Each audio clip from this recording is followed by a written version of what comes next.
So I'm going to show you how to make this really simple mask. What I like about this mask is that it has a contour for the nose, and it covers around the face and really protects you, whereas a surgical mask is open on the sides. This is a really simple design that I found on Instructables, and I will post the link. It comes in two sizes. You have what size B is, and you can use this for kids, and then this size is for adults. So all you're really going to be doing is cutting out these pieces. This will be for adults, that will be for kids. For the adult mask, to make one like this, you will need different type of material. I do a pretty fabric for the front and a simple cotton, 100% cotton for the back. What you want to make sure is that when you hold the mask up to the light, you can't see the light. That's going to let you know that you have enough layers of protection. So the first things first, what I found is that most shirts are really thin, so I double them up. What you want to do first is take a shirt or an old sheet, fold it in fourths. You're going to trace out and cut. You can see this is not exact science. So again, 4 layers. Sew it together along the seam. To show you for the front layer, I will cut that out.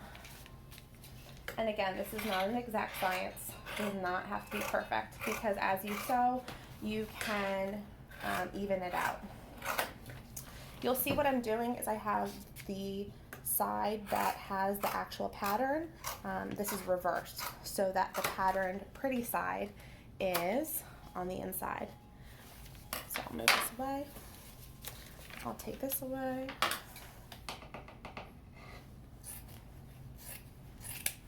And what you'll see is that you can cut a lot of fabric all at once, so that you're not having to go back and redo this multiple times.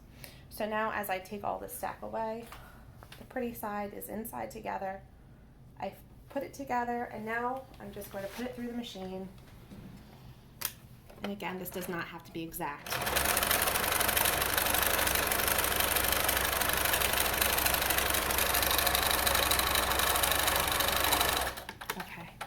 So once this comes out, I've already taken the, this was a cotton sheet. It has 4 layers, 1, 2, 3, 4. This one has 2 layers. I'm going to open up in this middle, so 2 layers on either side. I'm going to take the pretty side and put it just like this. Essentially what we're going to be doing is going around the outside and leaving this one open. So you don't need to pin it, you just want to try and keep it as close as possible to the end. And you can tell that I'm not a seamstress. Okay.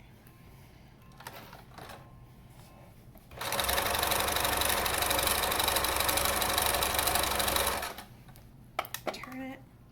What I like to do here is to take the center pieces and try to line them up, just to make it a little prettier.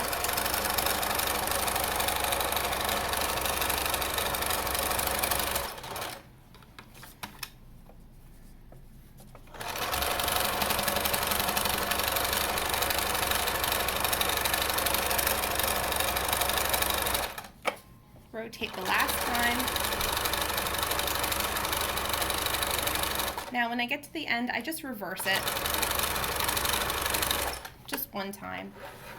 Okay, so now what you're left with is an open side on this corner. All you're going to do is now inside out it. It already is starting to look pretty. Put your fingers in the corners and then smooth it out. So you can see the mask is starting to take shape. And you can see we didn't perfectly cut this, but that doesn't matter, because now we're going to sew the last side of it. So.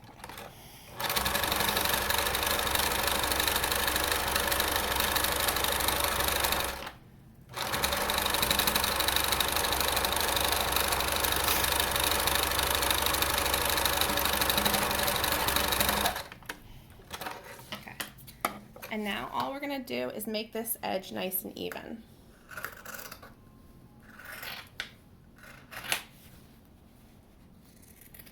Okay, so for our finished product, what we're going to have is 2 loops on either end that will accommodate either an elastic string, a regular string, or anything you have at home. I found this cording material through Walmart.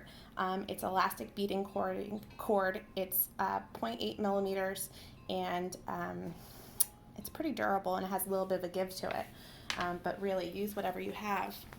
So to create this little pocket for it, we're going to fold down on the side and simply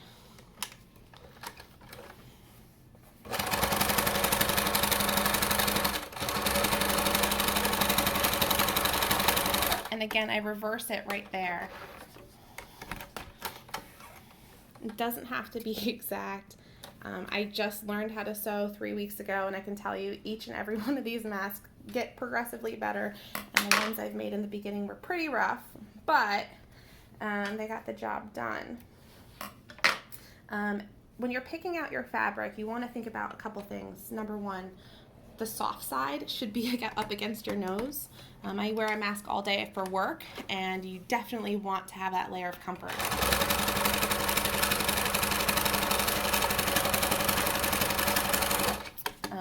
If you're picking a fabric that's really thin, you may have to double up a little bit more. But really, the benefit for having these soft masks is that you can machine wash them, and unlike a surgical mask where you have to throw it out after each use. The next thing you're going to do, and this is the final step, you're going to take your string, your cord, anything you have.